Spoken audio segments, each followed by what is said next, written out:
Hola, muy buenas noches, bienvenidos a un nuevo programa de Conversando. El domingo es cumpleaños de Vivi y Esperanza. A ambas, feliz día, de manera que si nos están viendo o me están viendo en Bogotá, muy feliz cumpleaños. Y hoy tenemos una entrevista, yo estoy muy contento por eso, nada más y nada menos que con un joven profesor de la Universidad Católica, Alejandro León Cano. Él es filósofo, es una persona además que se está dedicando a la fotografía y estoy muy contento, muy agradecido porque yo lo he invitado hoy día para hablar de un tema muy peculiar además. Primero lo invité para comentar una película, El Señor de los Anillos, y después nos hemos comunicado por Face, hemos hablado un par de veces brevemente por teléfono. Ha terminado esta conversación que vamos a tener en todo un diálogo sobre el poder y la filosofía. Alejandro, bienvenido ante todo, gracias por estar acá. Gracias, Eduardo Manuel, encantado. Alejandro, para una persona joven como tú, relativamente joven o relativamente vieja, dependiendo del punto de vista, ¿qué es la filosofía hoy en día? Tú sabes que cuando venía en el taxi me estaba imaginando que tal vez me ibas a preguntar, aunque ibas a iniciar la entrevista preguntándome eso. Y evidentemente no tengo una respuesta, pues, ¿no? La filosofía es una disciplina tan vieja que tiene más de 2500 años de existencia y por lo tanto tan compleja y que ha sufrido tantas transformaciones a lo largo de esa historia que tratar de dar una definición en abstracto de qué cosa es la filosofía se hace casi imposible. Hace casi imposible. Pero hoy en día, ya en el siglo XXI, ¿se puede filosofar de diferentes maneras? Por ejemplo, ¿se puede filosofar cantando, solo pensando, sin escribir? ¿O es un largo ejercicio disciplinado? Bueno, de hecho hay una tradición, digamos, académica, ortodoxa, que nos dice que hay una manera más tradicional de hacer filosofía, que fundamentalmente se identifica con dedicarse a la historia de la filosofía, al estudio de los grandes autores, Platón, Aristóteles, Nietzsche, qué sé yo, y a partir de ellos pensar determinados problemas que la filosofía siempre ha pensado, problemas prácticos ligados a la convivencia ética, cuestiones políticas, o problemas vinculados a la verdad, por ejemplo, ¿no? Ahora, tú tienes un blog, yo tengo un blog, sí. Filosofía Pop o Filosofa Pop, ¿cómo es tu blog? La dirección es filosofapop.wordpress.com. ¿Y cómo es eso, filosofar pop? Esa es una idea que se me ocurrió hace un par de años, un poco más, a partir de un filósofo francés que es bastante conocido, pero al mismo tiempo medio odiado, que se llama Michel Onfray, que es un filósofo que fundó una universidad en Francia que se llama la Universidad Popular de Filosofía.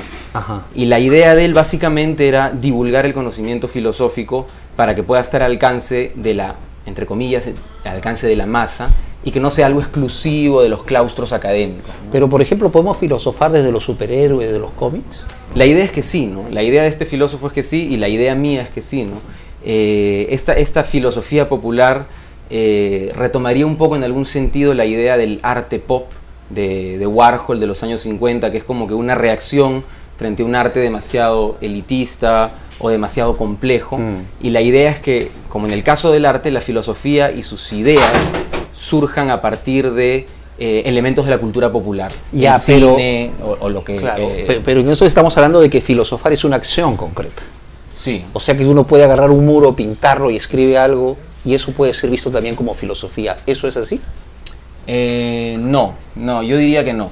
Yo diría que más bien filosofar, ya sea en el sentido más tradicional o en este sentido popular del que estamos hablando, implica un modo de pensar particular, sin importar tanto aquello que estás pensando. Puedes estar pensando la verdad, puedes estar pensando el cine, pero lo clave es cómo lo piensas, claro, cómo te aproximas a eso. ¿Qué quiere decir esto, Alejandro? ¿Que la filosofía es una posición?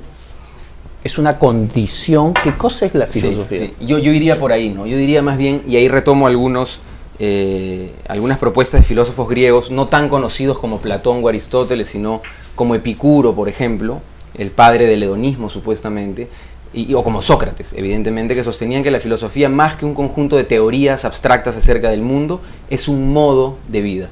Y así como hay un modo de vida dedicado, por ejemplo, a los negocios, un modo de vida dedicado a la técnica, un modo de vida dedicado al arte, hay un modo de vida particular de la filosofía, que tiene que ver más que todo, perdón, con una actitud. Una actitud. Ahora, una última pregunta sobre este tema.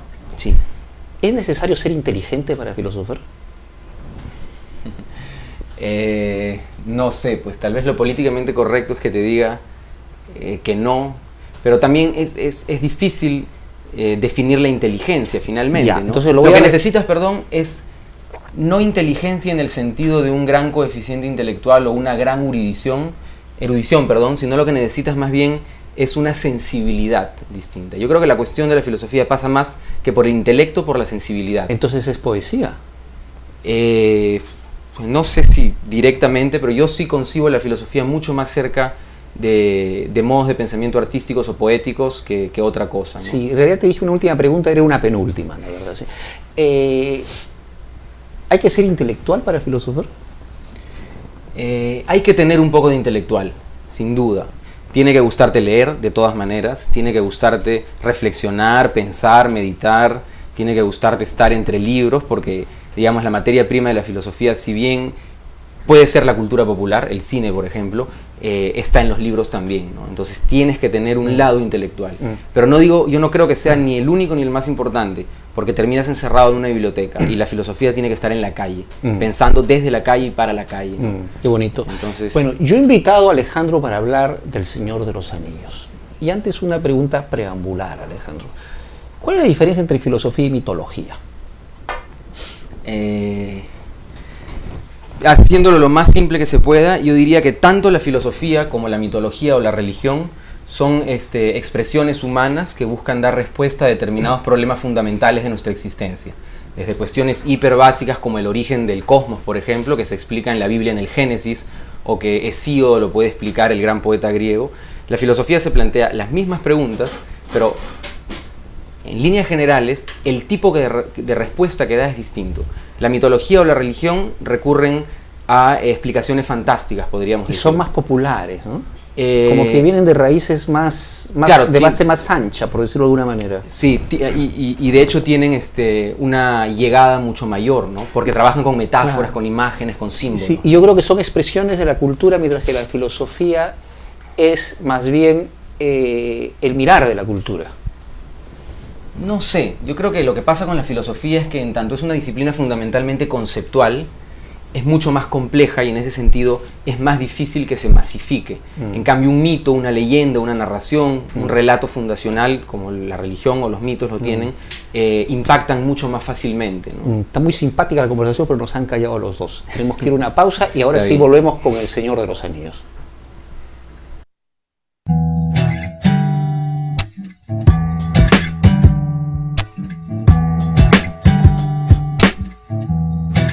De lunes a viernes a las 7 de la noche, conéctate a lamula.p para la mejor programación de la televisión en internet.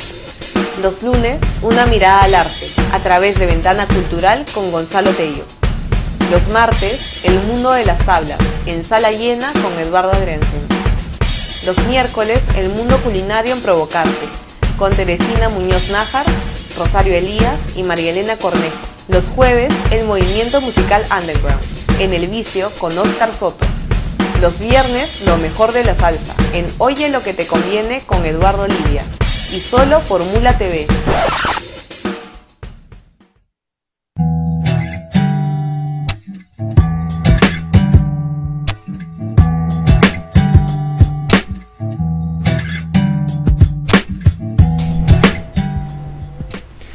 Me pregunto si el poder forma parte de la condición humana, al igual que otros aspectos de la vida. Te lo pregunto a ti, ¿el poder forma parte de la historia de la condición humana? ¿O la búsqueda de poder, o la seducción por el poder? ¿O el miedo al poder, o el deseo al poder? Yo creo que es inherente, no solo, o sea, en principio a la naturaleza humana, pero haciéndolo más extensivo a la existencia en general. O sea, es decir, podríamos ligar el poder a la fuerza. Y la fuerza es una expresión de la naturaleza en su búsqueda de sostenerse en la existencia. Los animales, las mismas plantas que pueden trepar por paredes, romper muros para sostenerse, ¿no? Ahora, esa fuerza natural se expresa en lo humano a través de esta búsqueda voraz, digamos, por el poder, ¿no? Que ya implica una serie de otras cosas también, entonces, ¿no? Te pido, Alejandro, que veamos algunas imágenes breves del Señor de los Anillos y las vamos comentando tú, desde luego, desde tu posición de filosofía. ¿Te parece? Claro, perfecto. Gracias, Daniel. ¿Podemos ver la primera? Todo comenzó cuando forjaron los grandes anillos. 3 fueron dados a los elfos, los seres inmortales más sabios y hermosos de todos. 7 a los señores enanos, grandes mineros y artesanos de las cámaras de las montañas. Y 9 anillos fueron entregados a la raza de los hombres, que más que ninguna otra cosa desean poder. Porque dentro de los anillos estaba la fuerza y la voluntad para gobernar a cada raza. Pero todos ellos fueron engañados, porque fue creado otro anillo. En la tierra de Mordor, en el fuego de la montaña del destino, el Señor Oscuro, Sauron, forjó en secreto un anillo maestro para controlar a los otros. En este anillo vertió su crueldad, su rencor y su voluntad de dominar a todo ser viviente. Un anillo para gobernarlos a todos. Uno a uno, los pueblos libres de la Tierra Media cayeron ante el poder del anillo. Pero hubo algunos que resistieron. La última alianza de hombres y elfos marchó contra los ejércitos de Mordor. En las faldas de la montaña del destino pelearon por la libertad de la Tierra Media.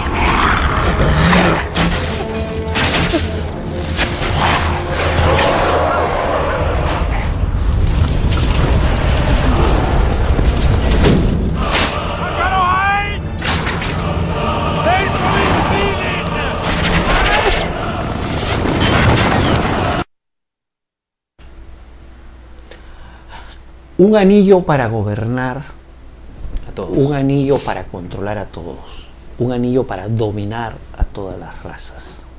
Sin embargo, hubo gente, nos dice la película, que se opuso a ello y comenzó un enfrentamiento bélico, de guerra, de muerte, de sangre.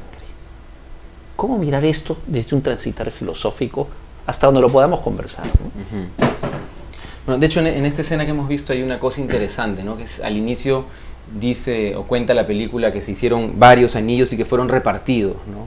Eso en principio puede verse como una metáfora de la división del poder, de la necesidad de que el poder esté repartido, en este caso entre los elfos, los enanos, los mineros, ¿no? Los seres humanos, justamente tratando de evitar esa concentración del poder o en un solo individuo, o en un solo grupo, en una sola comunidad, que termine imponiéndose y dominando a las demás, ¿no? Pero paradójicamente había un anillo escondido. Había un anillo y todos escondido. fueron escondidos, todos fueron Dominados por ese anillo. Así es. Y ese anillo finalmente sale y genera ambición. ¿Qué está pasando ahí?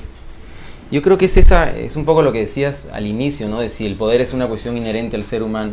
Yo creo que hay una tendencia en todos los seres humanos, incluso cuando uno es pequeño, a buscar poder. Siempre que entendamos el poder como una posición en la que tenemos la capacidad de ejercer algún tipo de dominio o control sobre algo, ¿no? Incluso uno cuando es chico dice cuando sea grande. Esa imaginación de un futuro, Cuando tenga poder. ya el poder que tiene el grande, que yo de niño no tengo. O cuando uno dice cuando termine la universidad, cuando ya sea profesional y tenga esa posición de poder. Claro, y lo paradójico es que quizá ese niño tiene más poder que nunca. Es ¿no? probable, ¿no? Es Pero probable. claro, depende cómo te miren y depende cómo te relaciones. ¿Y la guerra? ¿Hay filósofos que han escrito sobre la guerra? De hecho que sí, ¿no? Por ejemplo, hay una metáfora, una imagen de Heráclito, que es un filósofo griego, de los primeros filósofos griegos, que dice que el universo, que el cosmos, está gobernado por el pólemos, que es la idea de guerra en el griego clásico, ¿no? Y él entiende el pólemos como una lucha de opuestos. A veces día, a veces noche, a veces frío, a veces calor, a veces justicia, a veces injusticia, etc., ¿no? Pero en vez de que esta lucha de opuestos se entienda como algo negativo, en vez de que este pólemos o esta guerra sea algo positivo, él dice más bien que es la ley que constituye la realidad, porque esta lucha mantiene un equilibrio, mantiene una armonía. Sí, hay pero unas veces uno y otras sí, veces lo otro. Solo que en ese caso yo creo que esa lucha es un complemento. y que nosotros los seres humanos hemos logrado hacer de esa lucha exactamente lo contrario, un acto destructivo. Es que el ser humano justamente lo que busca es romper el equilibrio para tomar una posición de dominio absoluta, por decirlo de alguna forma. Interesante lo que dices. ¿Podemos ver otras imágenes, Sí, Alejandro? claro. Gracias, Daniel. Año 3434 de la Segunda Edad. Esta es la historia de Isildur, alto rey de Gondor, y la aparición del Anillo de Poder.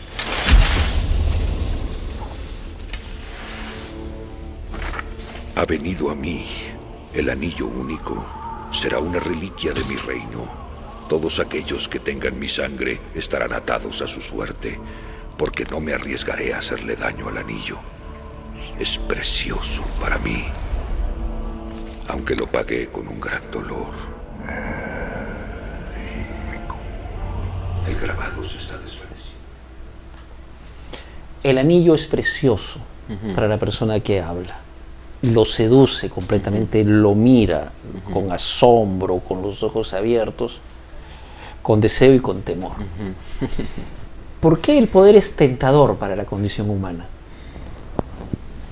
Son preguntas bien complicadas, Alejandro. Yo te reconozco Es que yo la pregunta que me haría es, ¿qué persona en la posición que ocupe en su existencia cotidiana no desea o no se ve tentado o no se ve seducido por el poder?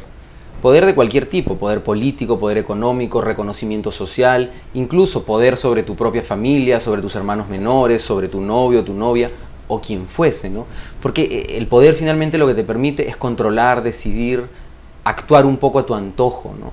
Es hiperseductor, pero al mismo tiempo, como se ve en El Señor de los Anillos, finalmente esa seducción, ese glamour incluso del poder, te corrompe por dentro, pues terriblemente, ¿no? Porque pierdes un poco la consideración hacia la autonomía del otro, ¿no? Porque tener poder es quitarle libertad al otro de una u otra manera. Sin embargo, en la película, las personas con apariencia cándida e infantil no se ven tan seducidos por el anillo. Incluso lo pueden llevar y no pasa nada. ¿Cómo miras tú esto? Esa es un poco la imagen de Frodo, creo que eso, de los hobbits, exactamente, ¿no? sí. Yo creo que ellos representan un poco, porque no totalmente, porque de hecho en la película se ve que ellos también sienten por momentos esta angurria, podríamos decir, por el poder, ¿no? Pero yo creo que ellos representan de alguna manera una naturaleza mucho más pura, mucho más ingenua, inocente y por lo tanto no tan corrompida por el placer que te otorga el poder, ¿no? ¿Qué quieres decir con eso? Que conforme el ser humano se va desarrollando como individuo, es más proclive a buscar poder y por lo tanto corromperse. Yo creo que mientras más el ser humano va perdiendo la conciencia, la capacidad reflexiva de darse cuenta de qué lugar ocupa en el mundo en relación a la naturaleza, a los otros seres humanos y a las otras especies, mientras más se pierde esa conciencia que podríamos llamar orgánica, sistémica, holística, el ser humano empieza a desear más el poder porque eso es lo que lo va a satisfacer individualmente o en su pequeño grupo, ¿no? Por eso yo creo que una cuestión básica, que siempre lo digo en mis clases, por ejemplo, ética, es luchar todos los días contra ese tirano que tenemos adentro y que trata de imponerse. Porque en todos los contextos, laboral, amical, familiar, hay un pequeño tirano dentro de nosotros que quiere levantarse, ¿no? Entonces hay que estar todo el rato atento para mantenerlo ahí, como el anillo guardado en el bolsillo, ahí, ¿no? Porque desaparecerlo es imposible. Nos ha caído un anillo, nos dicen que tenemos que ir a una pausa y volvemos. Ok.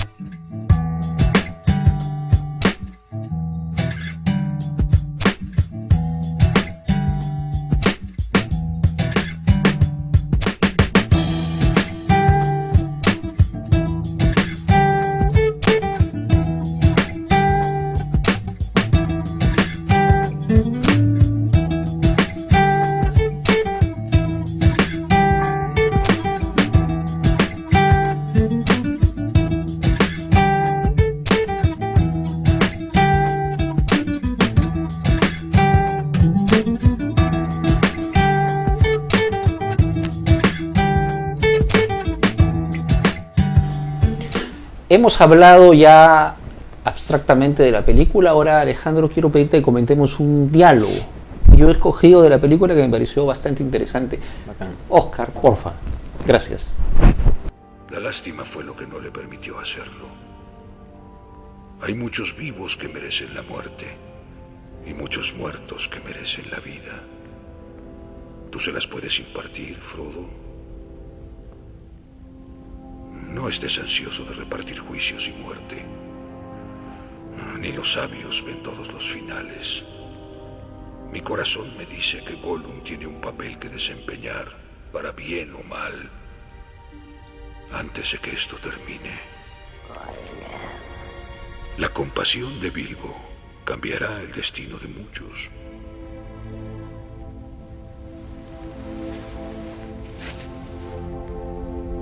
Ojalá que nunca hubiera venido a mí.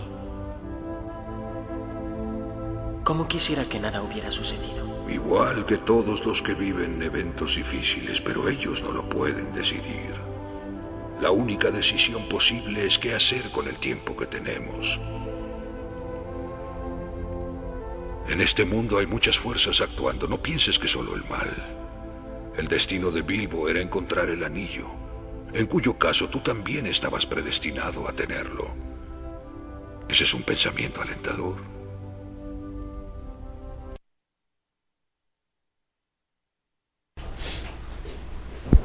Bueno, el poder también es una carga y es algo a veces no deseado.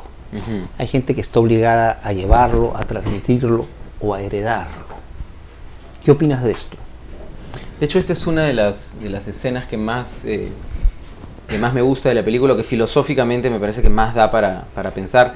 Incluso recuerdo que al final de esta película, Frodo el Hobbit recuerda esta conversación que tiene con el mago, con Gandalf. Y me parece importante, no por el tema de la predestinación o que nuestro destino está determinado y que tenemos que simplemente dejarnos llevar por él, sino porque... Que de por sí es un tema interesante. Que de por sí es un tema interesante, sin duda, ¿no? Sino, a mí me parece más interesante la cuestión vinculada al hecho de cómo el individuo se enfrenta a los acontecimientos que por fuerza le tocan vivir, ¿no? O sea, hay cosas que uno no decide, desde los padres que tiene, el hermano, la hermana que tiene, el país en el que ha nacido, ¿no? Y así nos van sucediendo una serie de acontecimientos en nuestra existencia que no dependen de nosotros de ninguna manera. Pero que tienen mucha fuerza. Por ejemplo, un príncipe puede estar destinado a gobernar o también puede estar condenado a hacerlo. Claro, claro. Y finalmente tiene la opción de no hacerlo y finalmente lo hace. Claro, pero ahí justamente la cuestión está en cómo se enfrenta uno a esas fuerzas que el destino, que la existencia le pone enfrente, y por eso hablan del tiempo. Lo único que puedes hacer es manejar el tiempo que te ha tocado experimentar esto, y a mí me parece alucinante esta cuestión de que es una cuestión estoica de los estoicos griegos, que uno debe ser digno de lo que le ha tocado vivir, más allá de si lo has decidido o no lo has decidido, más allá de si lo llevas con placer o no. Pero hay una dignidad frente al acontecimiento. Sí. Perdón, Alejandro, ¿uno digno de lo que le ha tocado vivir o uno digno de lo que puede vivir? No, hay que ser digno frente a nuestros acontecimientos, es decir, recibirlos de los acontecimientos posibles o los reales en realidad, finalmente, ¿no? Digamos, recibirlos mirándolos cara a cara. Ya, y esta frase, la compasión puede hacer que cambie esta historia, porque esta persona al seguir viviendo va a cambiar la historia, porque va a participar de ella de otra manera.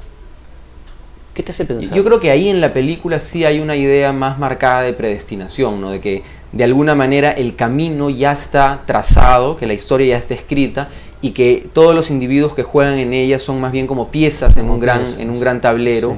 Y que este personaje, el monstruito no me acuerdo su nombre, Frodo lo quiere matar y dice no, porque algún rol va a cumplir que luego va a ser importante para el fin de la historia, ¿no? Yo creo que ahí juegan con una idea así de un destino que está medianamente determinado. ¿Un hacer filosófico puede ser colectivo? Sin duda. Un pensamiento filosófico. O un acontecimiento filosófico puede ser colectivo. Sí.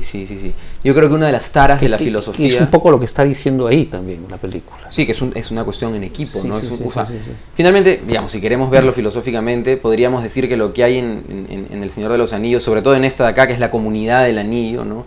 Es esta construcción de un colectivo en busca de una transformación, ¿no? Bueno, ¿Podemos cambiar de tema? Cambiemos. Me encontré Feliz. hace como 3, 4 meses con una persona que yo quiero mucho y a quien entrevisté alguna vez hace muchos años, Alejandro Balaguer. Y me habló de ti. Y me enteré que estás haciendo fotografía. Me habló con cariño y orgullo. Me dijo que te había cargado de niño. Sí, claro. Cuéntanos un poco, ¿qué estás haciendo en fotografía? Bueno, ¿cómo es así que una persona que maneja tan racionalmente su mente, su inteligencia, su cultura, termina entrando por una sensibilidad no hablada, por lo menos verbalmente? Ya, es una buena forma de ponerlo, me gusta. Te lo cuento rapidísimo. Yo me dediqué siempre a la academia y estudié filosofía, hice mi maestría en filosofía, siempre he enseñado en la universidad. Y después de terminar mi tesis de maestría, entré en un periodo, digamos, de vacío, por decirlo de alguna forma, porque sentía que me había pasado la vida encerrado en el mundo interior de los libros y que me faltaba una experiencia más sensible, más concreta de lo real que está ahí afuera, digamos, ¿no? Era como un poco que Frodo, que siempre había vivido en la comunidad de los hobbits y tiene que salir hacia el exterior, ¿no? Y en este salir viajé a China con un amigo para un proyecto que teníamos de arte. Yo no tengo nada que ver con el arte, y me compré una cámara de fotos. Nunca había tenido una cámara de fotos y empecé a tomar, como quien registra simplemente, ¿no?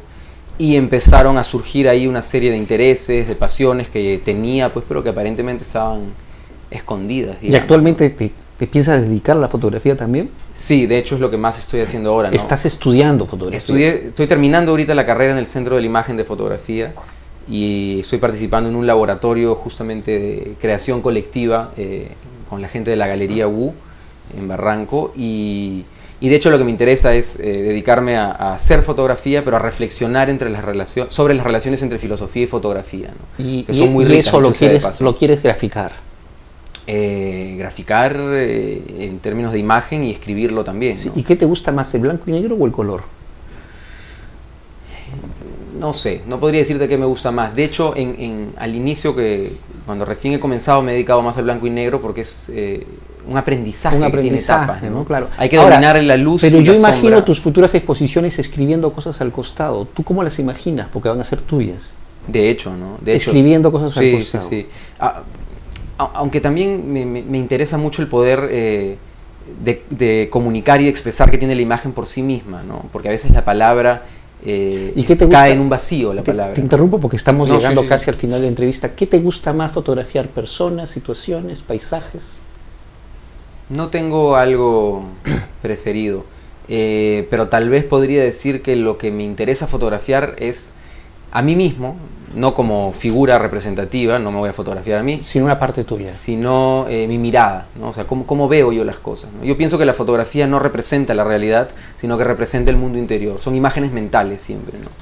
Tú le tomas foto a tu cabeza. Ya, pero son imágenes mentales que has creado antes de tomar la foto y lo logras con la foto, o que aparecen así como un acontecer, como tú hablas. De hecho, hay una suerte de dialéctica entre lo interior y el mundo exterior, un ida y vuelta, ¿no? O sea, uno imagina una cosa, uno ve de una manera y busca eso, y la realidad te devuelve otra cosa, y vas en ese ida y vuelta, ¿no? Oye, ¿y Maca, tu novia, se deja fotografiar? No. No te creo. Sí, a veces, ¿no? A veces. ¿Así? ¿Cómo la fotografiarías, por ejemplo?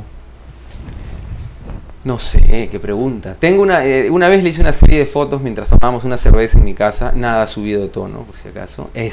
¿Nadie te ha preguntado eso? No, pero lo aclaro, ¿no? Pero no, de ninguna forma en especial, ¿no? De hecho, mi fotografía no va tanto por el retrato de modelos, ya sea ella o cualquier otra persona, ¿no? Va más por el retrato justamente de acontecimientos, que pueden incluir personas. Ella podría estar, pero no es foto de... Ahora, me recomendaste que viera tu blog. Lamentablemente no he podido ver el blog.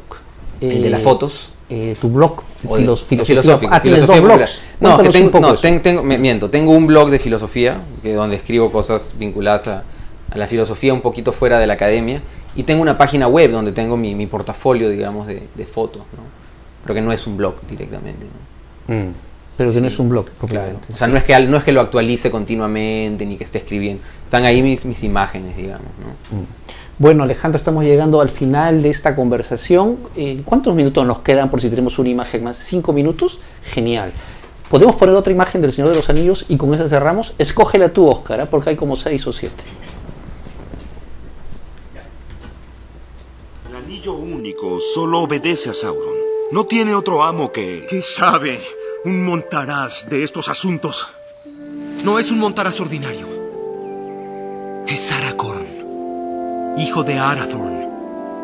Le debes obediencia.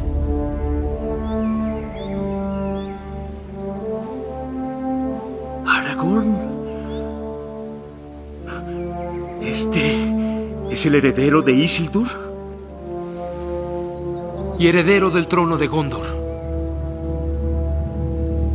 Jabotad, Legolas. Gondor no tiene rey. No necesita un rey.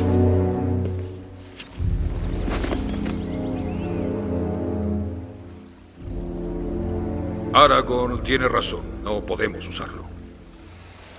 Una opción es todo lo que les queda. El anillo debe ser destruido.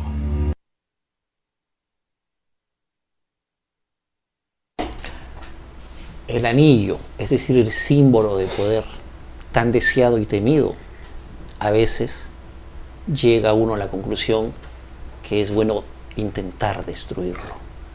¿Qué opinas de esto? ¿Es como el bien y el mal? ¿Cómo es esto? Destruirlo es imposible, ¿no? Porque como hablábamos al inicio, esa tendencia al poder o al dominio o al control del otro, de los otros, es, yo creo que inherente a la naturaleza humana, ¿no? Pero yo sí creo, como te decía hace un rato, que es absolutamente necesario en cada uno de nosotros, y sobre todo en términos de educación, pensando en adolescentes en la universidad o en niños en el colegio, enseñarles desde muy pequeños a resistir al poder, a alejarse del poder, cuando nuestro sistema, nuestra educación, por el contrario, está centrada en que los chiquitos sean líderes, exitosos. Pero no significa lo que tú estás diciendo, que habría que educar a nuestros niños para resistirse al poder como si el poder fuera necesariamente malo, como lo hemos estado conversando. Sí. Pero no puede haber un poder bueno. No se puede cambiar la cultura en torno al poder. No, yo creo que el poder, esa es una posición mía también, ¿no? No es una definición última ni verdadera, nada que ver. Yo creo que el poder podríamos incluso definirlo como en sí mismo siendo algo negativo, si es que asumimos... ¿Pero necesario o no? Yo digo que necesariamente, si es que asumimos que la condición humana se sostiene sobre la libertad. Si asumimos que todos nosotros somos libres, más allá de cuestiones biológicas, etcétera, que hay una inherencia de la libertad en nuestra existencia, el poder siempre es negativo porque lo que busca es coactar la libertad, de uno o de muchos. Ahora, en el fragmento que hemos visto, hay una parte que dicen, fulano de tal no necesita un rey. Es decir, no necesita un poder que lo coacte, que los domine, que los normatice, que los represente, que los domine. ¿Qué te hace pensar esto? Es imposible vivir fuera del poder, ¿no? O sea, porque la cuestión no pasa por si el poder desaparece o existe completamente como si fuese una gran entidad que nos domina o no. Es imposible vivir en un espacio social, en un espacio intersubjetivo en el que no exista poder. La cuestión entonces yo creo que no pasa tanto por quién tiene el poder y quién no lo tiene, sino más bien, como decía el filósofo francés Michel Foucault, por cómo está repartido el poder en el espacio social. El problema no está en esa repartición del poder, sino el problema está en que en ciertos momentos esa repartición del poder se coagula y se convierte en un estado de dominación. Es contra eso contra lo que hay que resistir, ¿no? Contra esas posibilidades de fijación o de coagulación de poder en un individuo, en un grupo, en un colectivo o en lo que fuese, ¿no? Pero el poder está siempre presente, es inevitable. Alejandro, mil gracias por haber venido. Ustedes, amigos, se han dado cuenta que la entrevista estaba siendo cerrada, les tiramos un poquito más, y es que nuestro segundo invitado, Roger Santibáñez, un distinguido poeta peruano que vive en Estados Unidos, no ha llegado. Ya me pasó una vez que tuve que hablar como 15 minutos solo, porque Gonzalo Alegría no llegaba y tenía toda la Mula TV expectante a ver qué pasaba, en qué momento me equivocaba, o resbalaba, o patinaba. Yo creo que esta vez no va a ser necesario eso. De manera, Oscar, que si después de la pausa Roger no viene, simplemente nos despedimos y como supongo que Roger verá esto en algún momento en su Face o en las redes, nos hizo ilusión tenerte aquí, hablar de tu poesía, de esas frases talentosísimas que hacías. Me acuerdo que una vez dijiste en un bar, te paraste, dijiste: amar es cosa fácil, lo difícil es odiar. Hubiese sido una conversación muy bonita, pero entendemos que no hayas podido llegar, sea porque no ya te desubicaste en Lima o porque de repente pues estás en un tránsito poético maravilloso y no es necesario montarse en la mula el día de hoy. Alejandro, ¿un comentario más? ¿Algo más que nos quieras comentar? No, te agradezco la invitación cuando quieras, encantado de venir a tu programa otra vez. Y nada, dejar esta idea que dije hace un momento de que lo que debemos hacer como padres, como ciudadanos, como educadores, es enseñarle a nuestra juventud a no desear tanto el poder en ninguna de sus formas, ¿no? Yo creo que ese es el gran mal de la sociedad, ese deseo profundo que hay de querer más y más y más, ¿no? Nada de líderes, queremos buenos ciudadanos, no gente que quiera sobresalir así como luminarias por encima de los otros, ¿no? Bien, humilde consejo. Alejandro León Cano, muchísimas gracias.